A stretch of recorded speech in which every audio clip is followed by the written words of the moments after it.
One day, man invented the wheel. Then the guy in the next cave had a wheel, so man invented the race.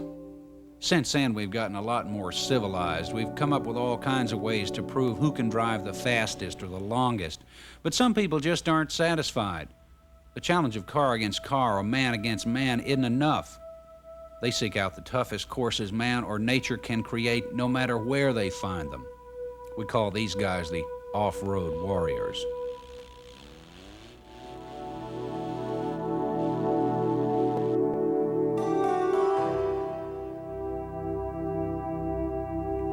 What this show is about is off-road racing, whether it's jumping sand dunes in the desert or jumping steel barriers before thousands of fans in a super stadium. You're going to meet the drivers, and you'll meet the men who build the machines that can tackle a 1,000-kilometer nightmare like the Baja and win. And we'll take you from one end of this race to the other. Just get somebody to blow a little dust in your face, and you'll feel like you're there.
And now to introduce you to the off-road warriors, here's football legend Ben Davidson.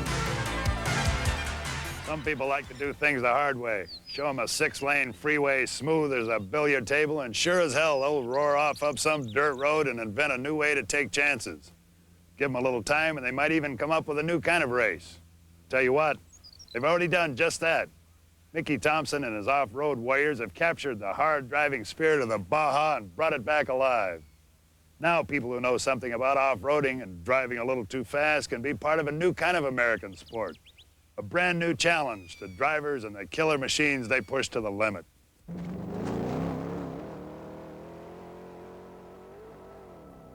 The limit and beyond is Baja.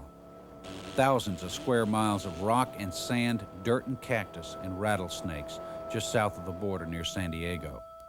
What brings a man to no man's land? Who knows? It's a chance to race with not many rules, and it's a chance to be with his kind of people, but it's more than that. In a world where everything seems like it's packaged and processed and computerized, the Baja 1000 is one of the last primitive challenges on Earth. It is driver and car alone against everything else. All you gotta do is finish.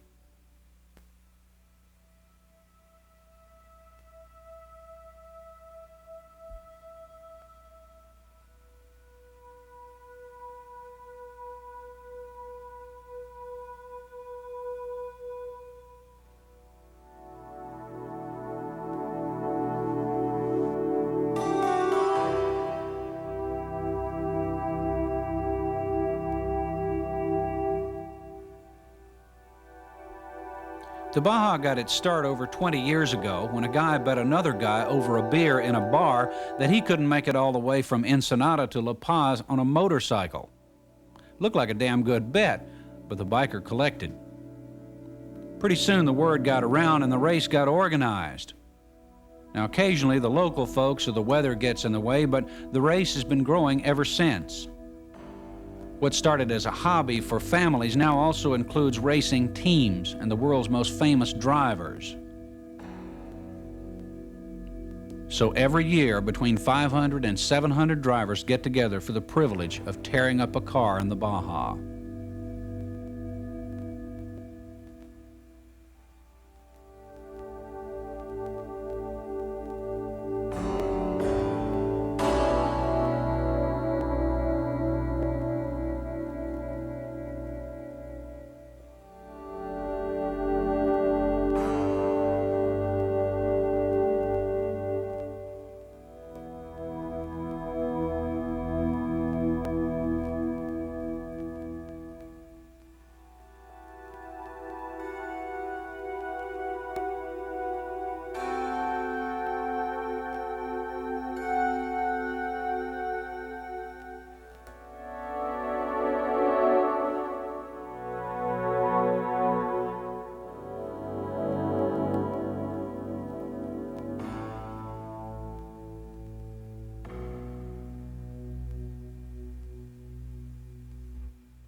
This is Ensenada, Mexico.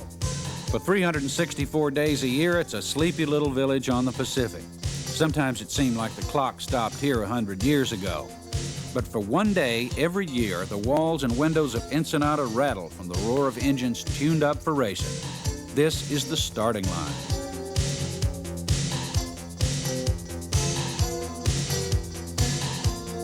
You'll find every kind of racer here you can imagine. Men and women, teenagers and senior citizens. They all have their own reasons for coming, but they all have the same fantasy, that they can beat everybody else to the other end and win the toughest title in sports.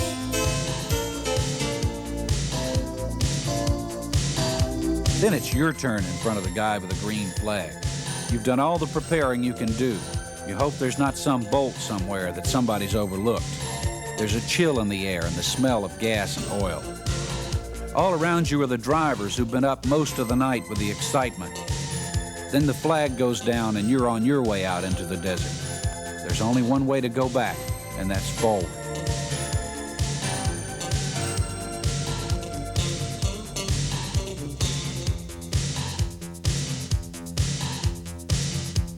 And there's almost any kind of car here, too. From trucks that look like someone took a can opener to them, to specially built cars you wouldn't even find anywhere else. As in any race, there are classes the cars have to fit in based on engine size, number of seats, and whether they have two-wheel drive or four. The Volkswagen Beetle is still in a class by itself at Baja. There may be dinosaurs in the U.S., but the Bug still proves every year that it's about as durable as any car around.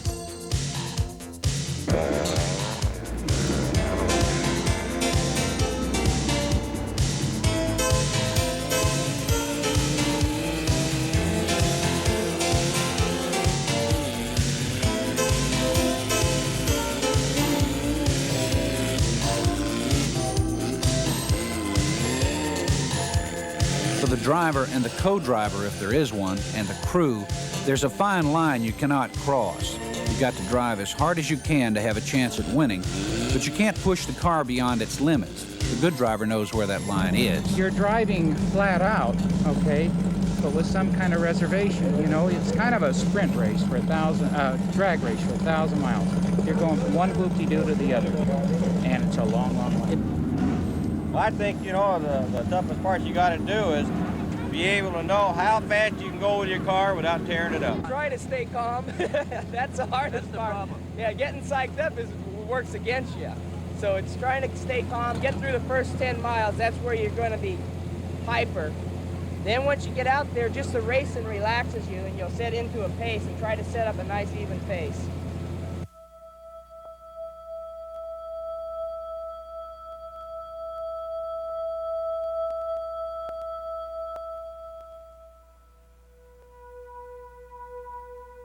Try to keep out of trouble and not do anything stupid and hope the car holds together. Well, I think that the only strategy we're going to use is just go out and try to run as far, as fast as we can and hope for the best. And it's really rough. It's going to take its toll on the cars. Well, I'm trying to get here second or third. I'll let somebody else have first. Who do you think's coming first? Oh, it's hard to guess. Just whoever the ground don't beat.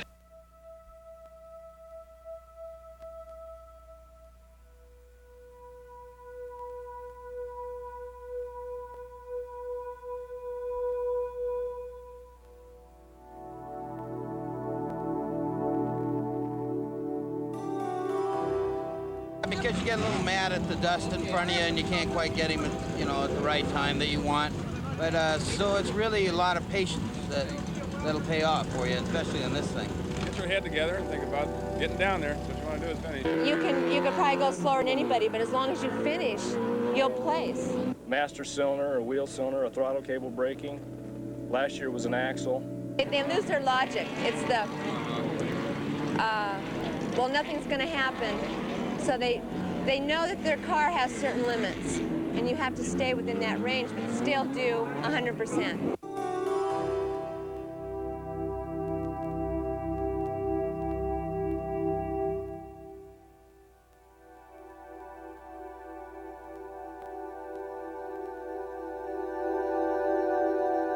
You stay at a certain pace, and you're going to get through everything, and you're going to keep your car intact. That's the most important thing. You could be the best driver, but like Mickey, you know, you can be the best driver in the world, but it takes a 10-cent part and it'll put you out.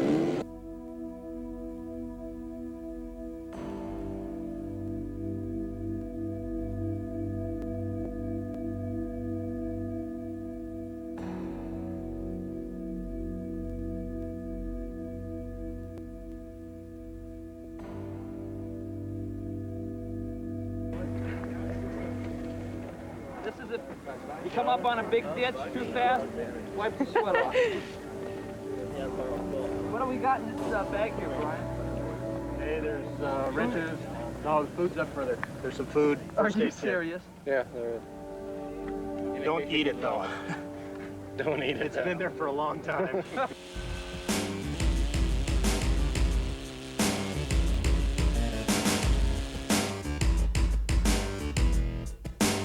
All it is you in the desert, and this thing to get you around.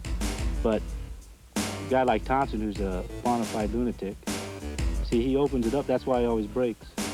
You know, everybody says that's what Thompson breaks. He's crazy. He'd win any race that he could finish, but he breaks.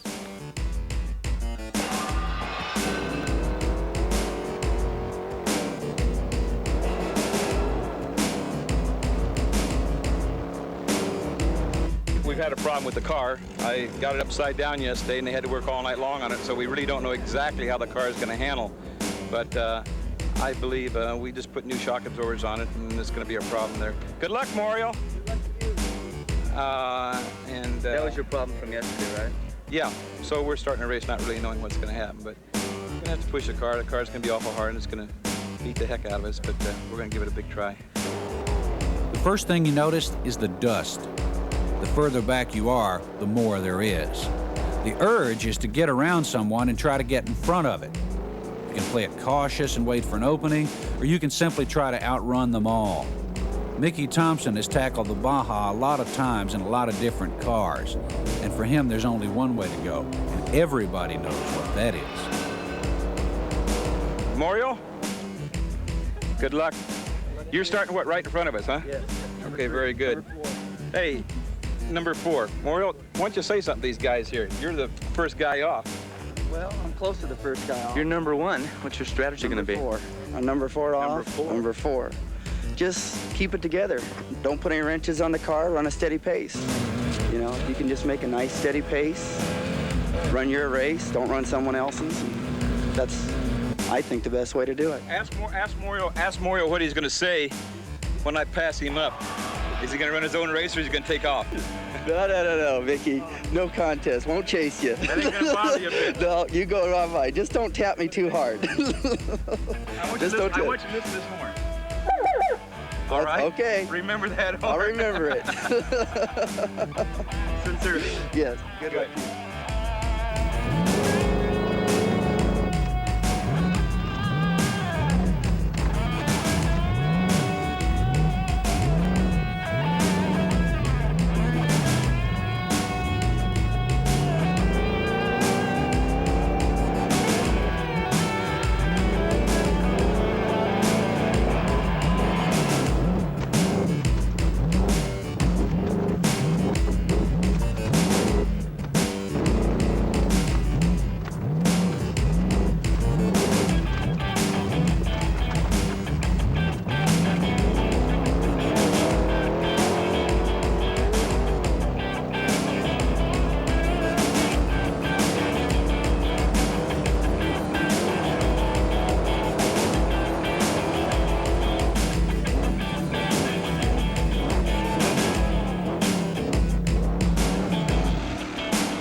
Baja course is a ragged line that runs across open desert, dry lake, and stream beds a lot of the time.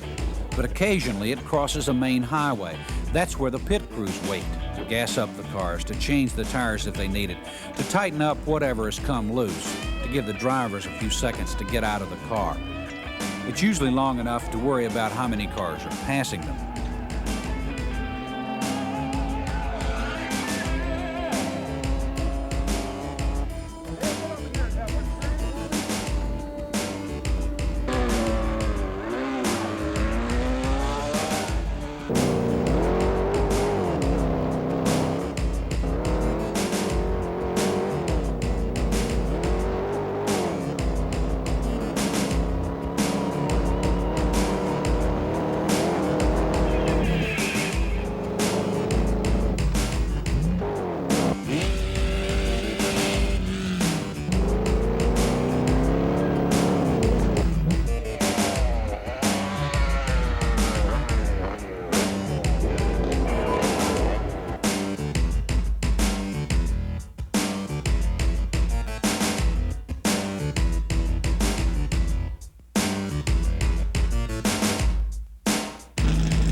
Somebody who could make wheels and tires tougher than rocks could make a fortune down here. More often than not, the Baja beats the cars and the motorcycles here, and when the machine takes a beating, the driver does too.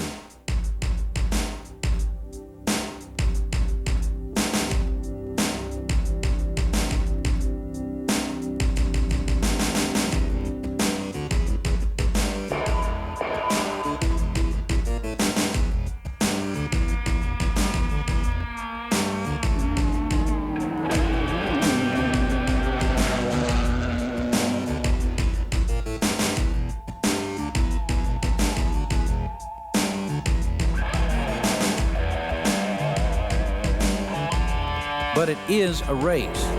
Sometimes, even in all this desert, there isn't room for two cars on the same road.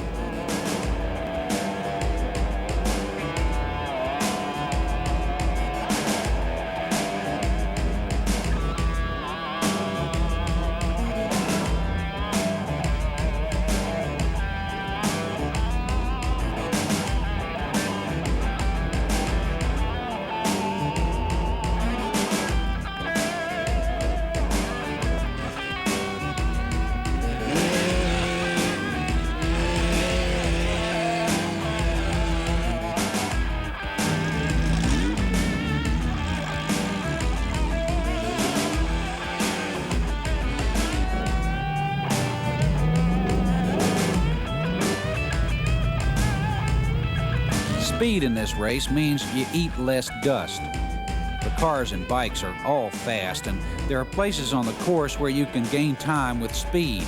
But more than anything else, the cars have to be able to take a pounding more savage than anything your car could ever endure. Even on the smooth spots, it's a hell of a ride.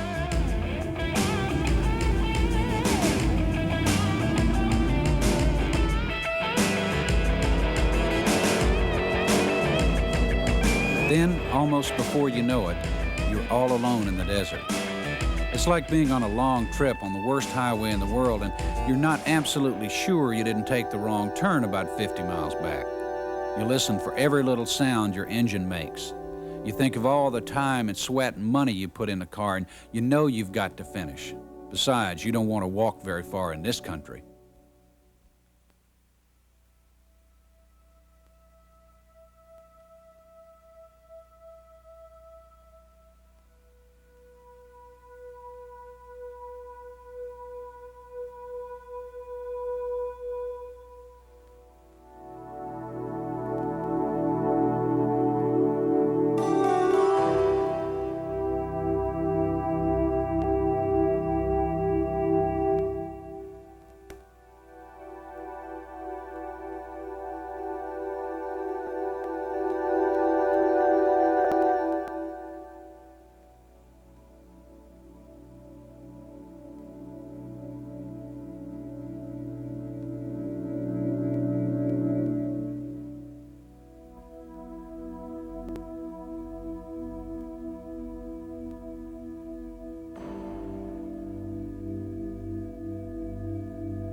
Baja is not always run on the same course. The most famous route is from Ensenada to La Paz, 1,000 kilometers away. Sometimes it starts and ends at Ensenada, but it's all rough country. By this point, you're probably wondering what's to keep the drivers from just cutting out across the desert to save time and distance. Well, those guys you see on the roadside are handing the drivers a stub. If they make it to the end, they'd better have all the stubs or they're disqualified. The pit stops are usually where the checkpoints are, just off the main highway. They become sort of instant communities.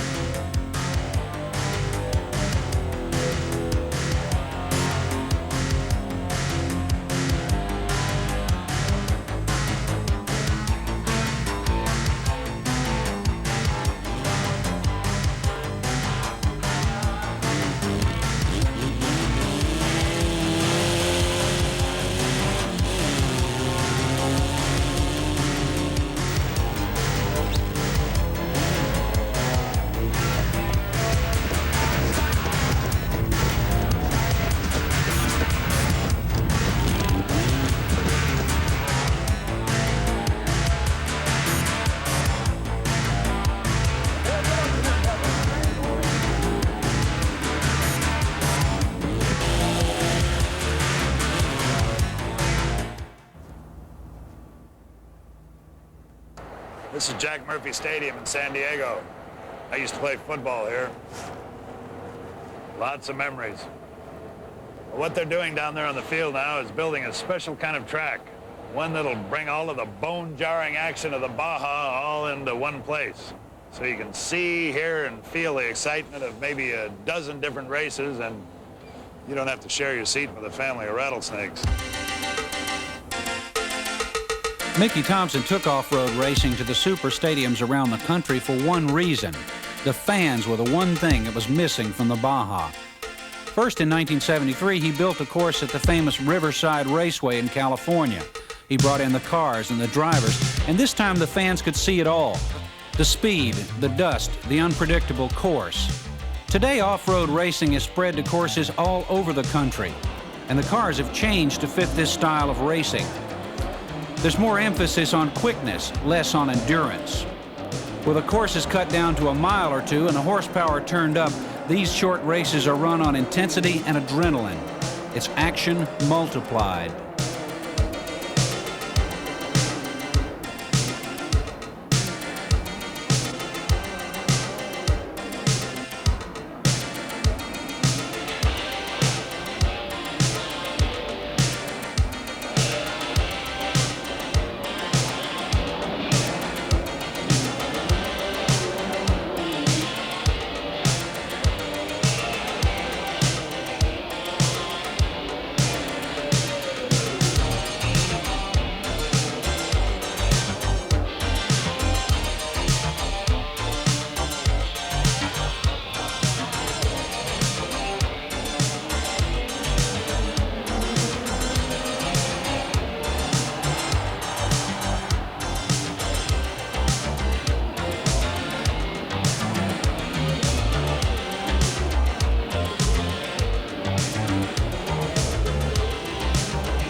One thing never changes. The fans love it. Next to girls and watermelon off-road racing's third. Fun, excitement, radical people, racing. It's fun to watch. Get some rollovers. It's the best sport. You never know what's going to happen. That's the main thing, I think. They fly across the tracks here, and they gotta be tough to hold together. The speed, the excitement. They're faster. They're hotter.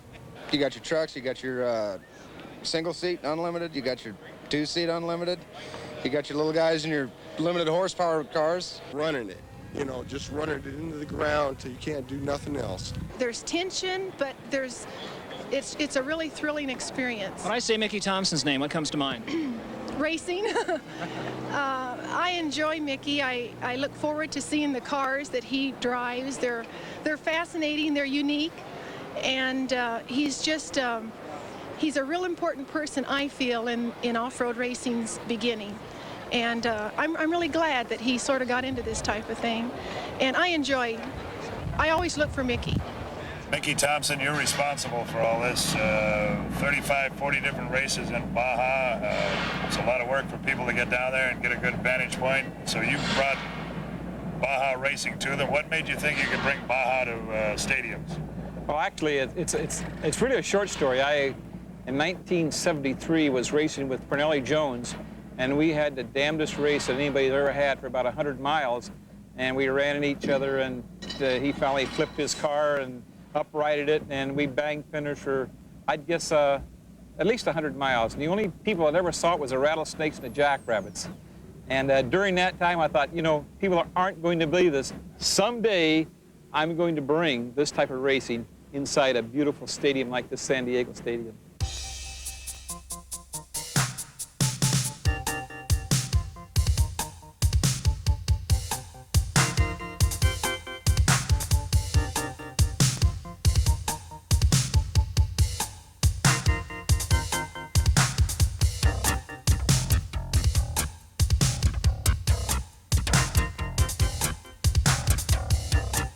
The place Mickey Thompson chose for this auto racing experiment was a place with the tradition of the Olympics behind it, the Los Angeles Memorial Coliseum. In 1979, he convinced the Coliseum commissioners he could build a track inside the Coliseum and stage a race that would be safe and exciting. It was the first ever off-road Grand Prix championship event held in a stadium that was not designed for racing. So what you and Parnelli had so much fun doing, now people will be able to come into a stadium and enjoy the comfort of a nice seat and watch and enjoy it just like you wish they could have when you and Parnelli were banging away in Baja. Absolutely, and that's men, women, and children. It's not just a man's sport now. I mean, you know, we race all types of vehicles. And I mean, just not the pickup trucks and the single-seaters, but we race the ATVs, 3- and 4-wheelers. We race little Odysseys.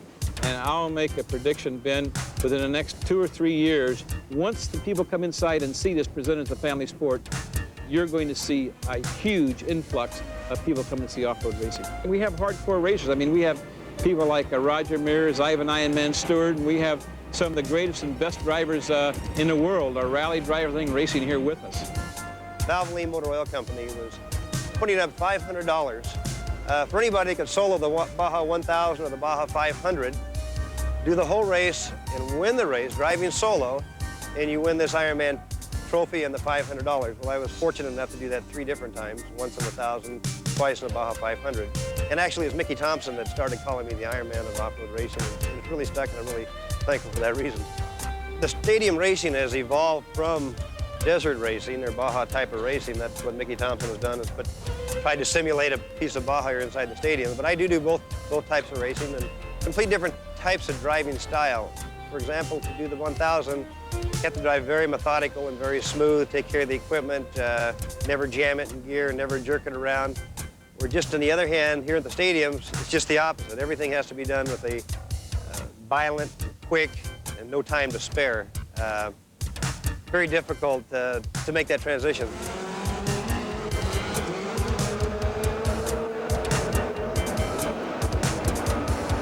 Actually, I think it may be a little bit easier to be competitive driver in desert racing than it is in short course. Like I say, It's very violent, very quick, no room for errors. Distance racing like the 1,000. You can make a few little errors and catch up for it, providing the error doesn't take you off the road or into a tree. So small driver errors can be made up for it. Short course racing, a little different deal. A little more aggressive and no mistakes.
About the stadium. As a football player, I'm a little worried about the grass underneath there, Mickey. Well, you should be, but we really work on that. Actually, the grass has all been taken out, and we have 2 sheets of plywood, and we have kinds of plastic material, and they protect it. We make sure that it doesn't get contaminated in any way, and then we come back, pull all this dirt off, and there's 300 truckloads of dirt in here, and we come back and resod it. It costs about $40,000 to put the grass back in, and it's about $125,000 just to put the track in that you see here today. Let's talk about these things we're sitting on. Mickey, you developed these. Tell us a little bit about your inventions here. Well, we call them hydro barriers, Ben. Instead of using the cement concrete barriers like they have in the middle of freeways, which are actually dangerous when a car hits it, you can see they climb the walls and get upside down. Well, we didn't want to hit it with race cars.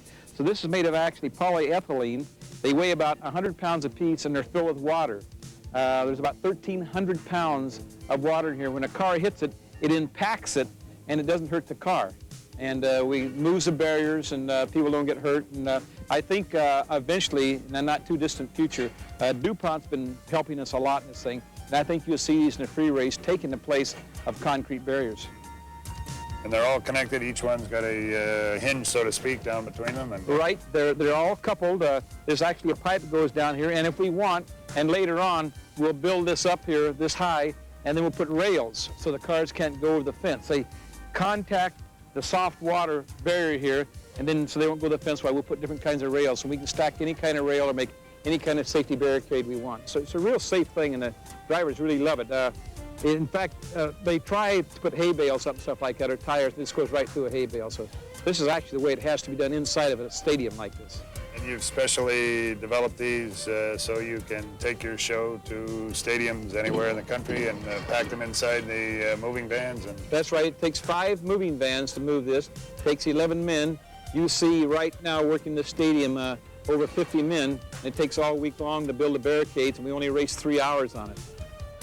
Can we expect to see a little bit of fender banging tonight? Not only can you expect it, I'll guarantee it.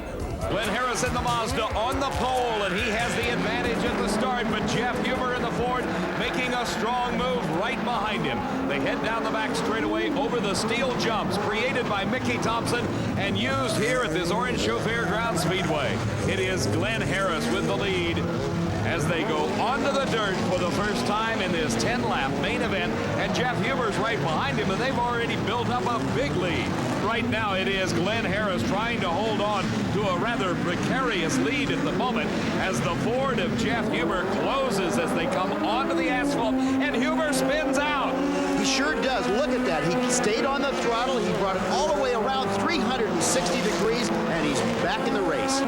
The Ironman, 39-year-old Ivan Stewart challenging for the lead at the end of lap number 4. It is Stewart in second place, Harris in the lead, and Jeff Huber remains in the third spot. They come down the back straightaway, and Stewart comes in hot. He spins it out as the truck comes spinning around, and there goes Jeff Huber into the number 2 spot. Stewart is asking for a push from the safety crew. They back him up out of the way. Maybe he can get the truck restarted, I don't know. Obviously, it won't start under its own power. Here's Jeff Huber now challenging the Mazda of Glenn Harris for the lead. The crew pushing hard on this pickup truck, and they bring it to life. Ivan Stewart is back in the race. And how close behind is Huber? You can see it there. Just a few feet separate these two trucks. Glenn Harris goes into the turn. There's some slower traffic ahead of him. Jeff Huber dips down to the inside, and they collide behind the slower traffic. And Jeff Huber is in the lead. There's a lot of body work coming off of Glenn Harris's truck as we see him pulling up behind Huber. Oh, the parts and pieces are flying. Look at the hood flying up on Glenn Harris's Mazda. There goes the bumper. The hood is just flying in the breeze. It's made out of fiberglass. It's very lightweight. But when it flies up, how does he see? Boy, it's real tough. And now it's peeled back all the way against the windshield. With about 2.5 laps to go, look at the problems facing Glenn Harris. He can't see. The hood has now come down in front of his vision. He is literally, Kelly, feeling his way around this racetrack. He's doing a remarkable job out there, Dave, trying to work his way over those bumps, probably using a lot of the crash walls to see where he's going. Jeff Huber knows where he's going, hopefully to the checkered flag. But Steve Millen is beginning to make a charge on Harris, and there goes the hood, and here comes Harris. As they battle down that short straightaway towards the asphalt, it's Steve Millen on the inside, and Glenn Harris just squirts around him to the outside and has retained second place. They come down the straightaway over the bumps at the end of lap number 8. There goes another piece. Jeff Huber's in the lead. Glenn Harris with nothing but his radiator hanging out in front is in second, and Steve Millen is in third. Several hundred feet of dirt separate the first place truck, the Ford of Jeff Huber, from the Mazda of Glenn Harris. That's the one without the front end. There's no bodywork left, and they're running into each other again. What a race we have for second place tonight. Glenn Harris is really doing a great job holding off Steve Millen, and Millen is virtually driving over his tailgate to get around him. There is only 1 lap left in this race, actually less than that, as they go over the bumps for the final times. Jeff Huber just trying to point his truck around in a safe and sane manner, while behind him goes on the battle of the century in the Grand National Sport Trucks. Look at him fly over the bumps, and I'll guarantee you Glenn Harris just drove over the back of Steve Millen. Dave, Glenn is not lifting off of that throttle. He cleared almost 2 complete jumps on one of those last ones, and he is staying right in there. And what he also cleared was the right rear fender of the Toyota of Steve Millen. Here is Jeff Huber's Ford coming onto the asphalt where he spun earlier, but coming up now, he's got the checkered flag and the big win in one of the most exciting races that you could have asked for in any form of motorsport. Here is the battle for second. This is Glenn Harris. He has done everything in his power to try to retake the lead, but just finishing second with the problems he's had is remarkable. Right behind him is Steve Millen. What a tremendous night of excitement. On stadium racing, the action never stops. Not even when there's a break between races, because that's when the big guys come out to play. And I do mean the big guys.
Pretty soon, the fans had spread the word about off-road racing, and the Thompson team was racing to catch up.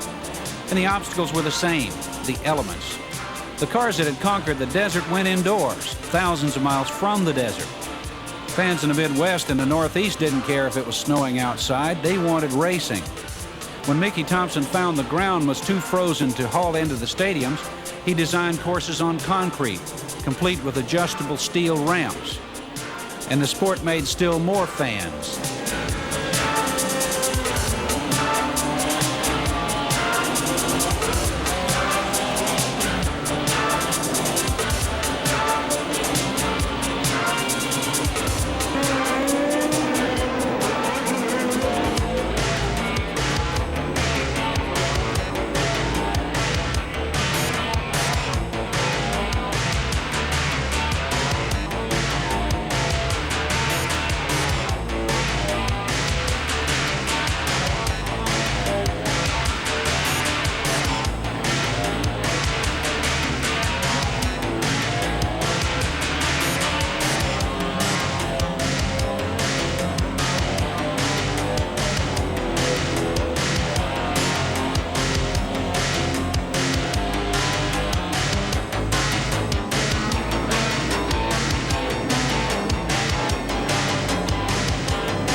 Steve Millen of New Zealand is one of the favorites. I got started in racing many years ago when we lived on a farm in New Zealand, and my dad built us a go-kart, and we used to go out and race the go-kart in paddocks and local clubs and so on like that. And I think it's a bug that, that we got started with, and you just couldn't shake it out of my blood. I think being raised on a farm and driving tractors on the dirt and paddocks and so on, learnt car control, and this is applied in short course racing here today. I've driven Formula Atlantic, some Super V, and currently doing a lot of IMSA racing, some in prototype cars and sometimes in the big sedans, the GTO class. And I'm very lucky to be doing so many different types of racing.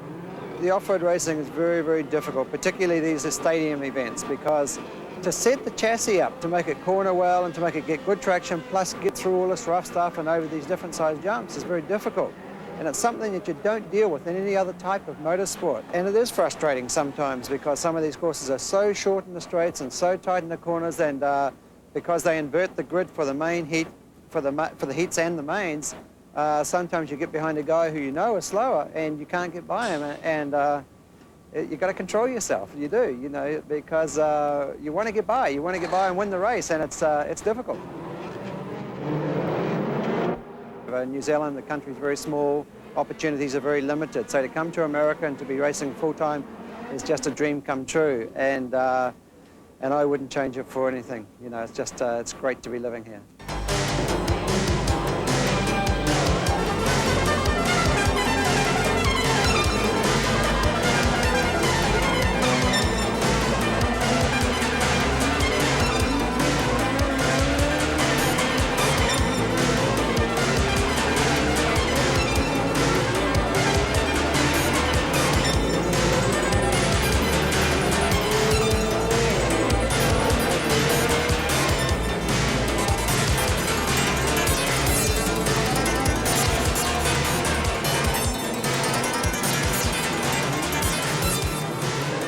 As off-road racing has grown, so has the popularity of the sport truck class.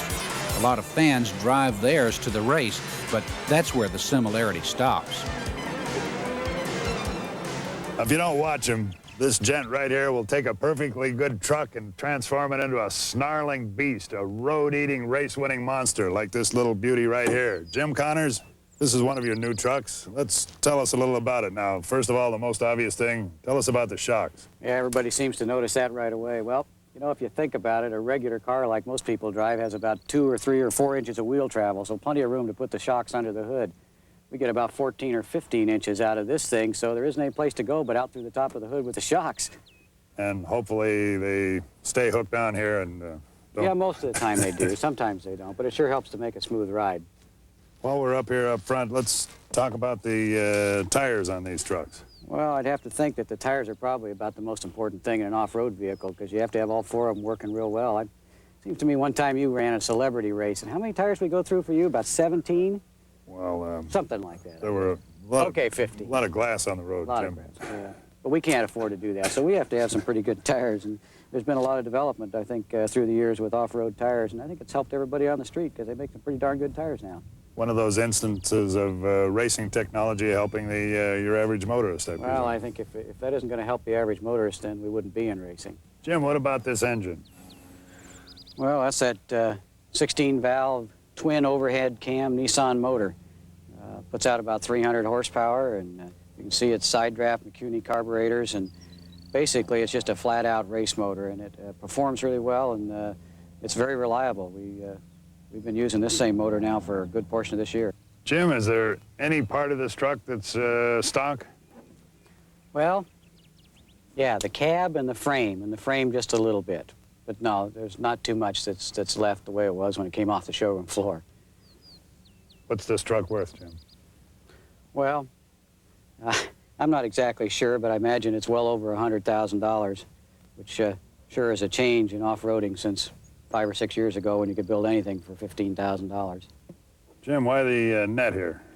Well, we don't like to think that we're ever going to roll these trucks over when we're racing, but certainly you do once in a while, and if you roll over and your arms are inside, you could probably roll all day and not hurt yourself in one of these, but the worst thing that can happen is an arm going out the window, and it's a natural reflex, and this will keep the arm from going out the window. That's all they're for. A lot like football. You want to keep your arms in and don't have body parts sticking out. Nobody to tear them off. How about inside here, Jim? Well, looking inside the cockpit here. How about these seats? They're exotic, they're also expensive, but they're also darn comfortable. And as a driver, anything that's comfortable is real important to me, especially after 15 hours of an off-road race. Anything that feels good on your fanny is real important. What about up here? You've got rear, front, and one as yet unnamed reservoir. All the master cylinder reservoirs and stuff. Well, everything, again, has got to be easily accessible. If we need to fill it or work on it, we got to have them right here. And, of course, when you're driving, you can watch the fluid and make sure that everything's up to snuff. It's like the air cleaner that you see over there on the right-hand side. We found out through the years of going through all that silt down in Baja that when the air cleaners are up here and under the hood, they get all clogged up and you just come to a stop. Now we got them inside. It's a lot cleaner, and if you have to change them, it's a lot easier to change them up there. So have you ever changed one on the run with your co-driver throwing a new air filter in there? Sure, done it before. You'd like to do it on, you hit a nice, not so dusty stretch, but let him change it, sure. That's why it's there. And I see you have a fire extinguisher. Always have safety stuff. You know, you got a fire extinguisher, and most of the trucks have a flame-out system or onboard system. And racing, you know, that's the only thing that scares us to death is fire. Jim, I was going to ask you to borrow this to move with, but you don't have a whole lot of room in here. Kind of filled up the rear what of is it, this? didn't we? Tell us about the quick fill fuel. Well, we always use a fuel cell, and it's hidden underneath the floor there, but as you can see, we can fill from either side, and we can fill it in about, probably 20 seconds and be on our way, but that's why there's one on each side. Jim, I noticed the tire sticks out past the bumper. There's not a little bumping going on in off-road racing, is there? Yeah, you're right. The tire sticks out there, and it's certainly softer for the person behind to bump into, and it protects our truck a little bit if it should happen. But we like to think we're going fast enough in this truck that nobody's going to run into us from behind. But once in a while it happens, and that keeps damage from the car behind us and from us if the tire's hanging there. remember the Lincoln Continentals used to have this, Jim, the Continental kit. Very tasteful. And I presume this is a quick release, Jim? Sure, it just spins right. Spins. Oh, yeah, it just spins right off. There's not a problem with it that way here. Very tasteful.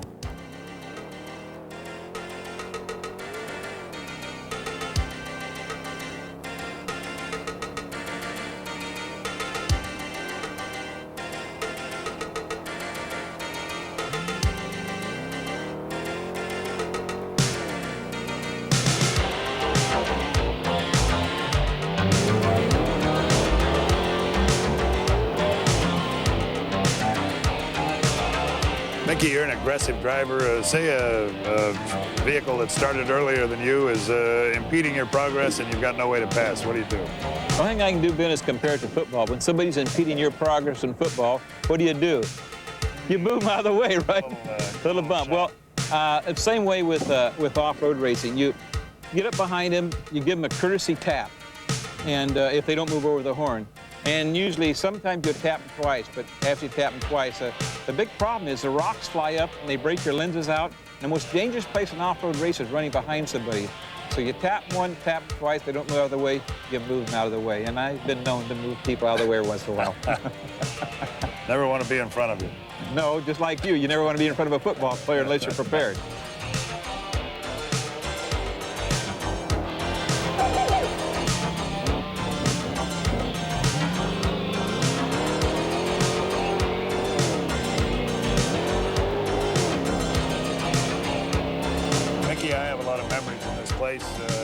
I know you have a lot of great memories of Baja, including memories of a win and some memories of not finishing either.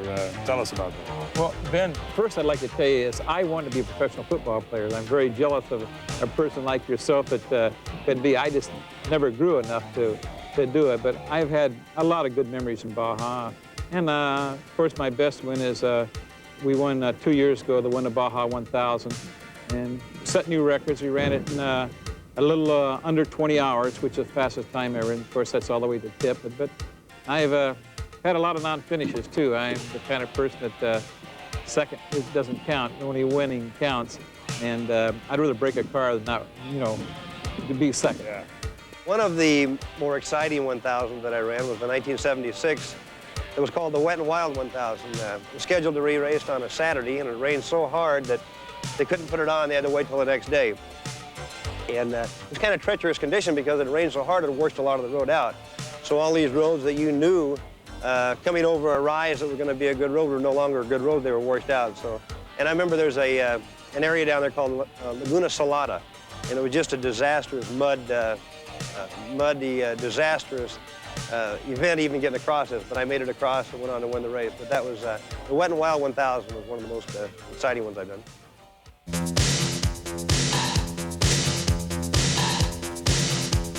Wait a minute, this can't be Baja.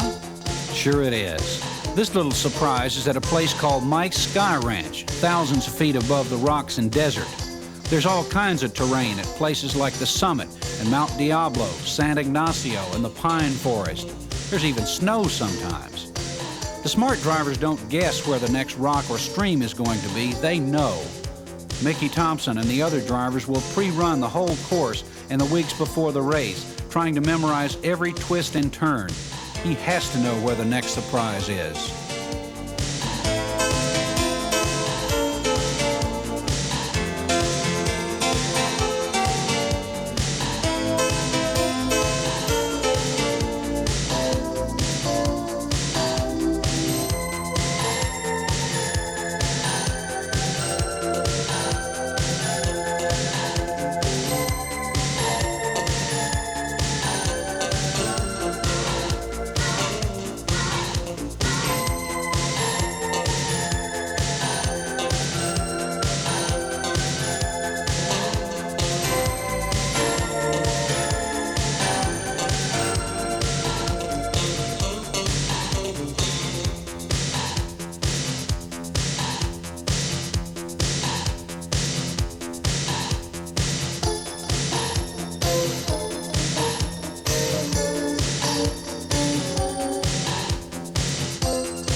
NFL would want to hang it up and raise tulips. I guess I like banging around. Hell, there's a little off-road warrior in all of us. By the way, if you decide to ease on down to the Baja and make the rattlesnake run, keep your eye on the road. That is, if you can find the road.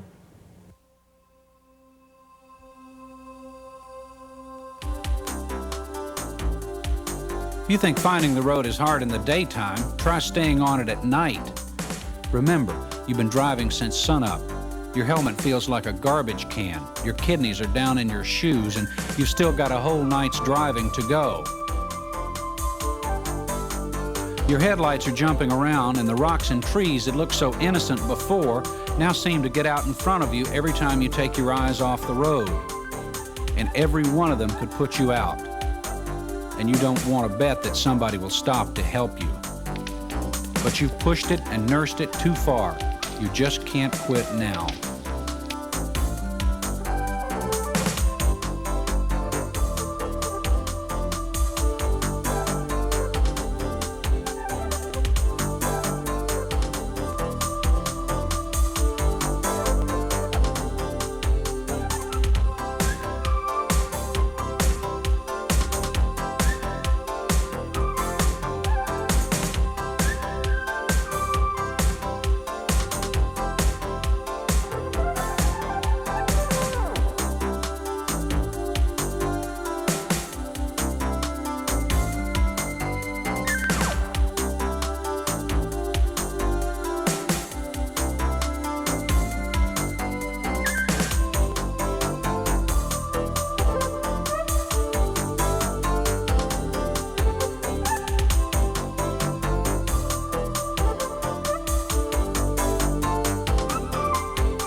After the last checkpoint, the pit crews take the highway and hopscotch ahead to the end. And a lot of the crews can't do much anyway, since only about a third to a half of the cars will even finish. But for the drivers who do get to the finish line, it's like a noisy oasis after an incredible journey. They may be exhausted, but they're never too tired to taste the victory. 1,000 kilometers ago, they set out to prove that they had a little more stamina, a little more concentration, a little more courage than the average guy. They may be tired, but they aren't beaten.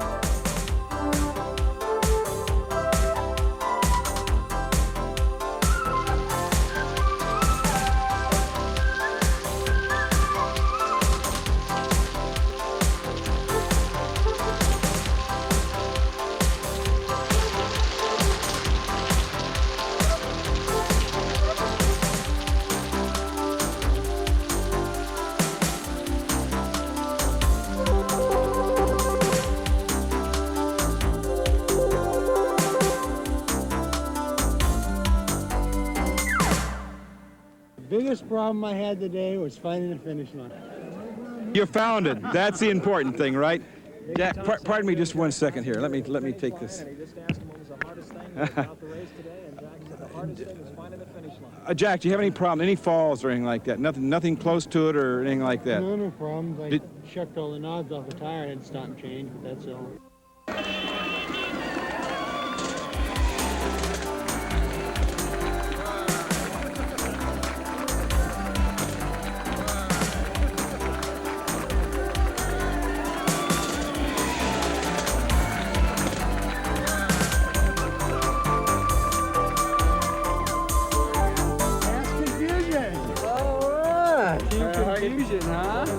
What happened to you on the dry lake? All my lights went up. That's what I thought. Just go wide open, thing just flat.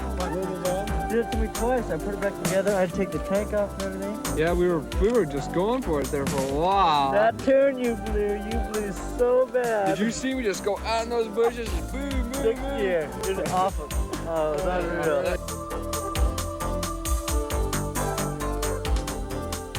Then the sun comes up on the second day, and the cars and bikes keep coming in.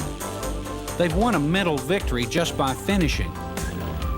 When someone writes the record books, no one will remember the names of these drivers. But they'll have a terrific story to tell. There'll be a memory with every rock and a memory behind every mile of dusty road. They'll look back at this moment and say, I'm special.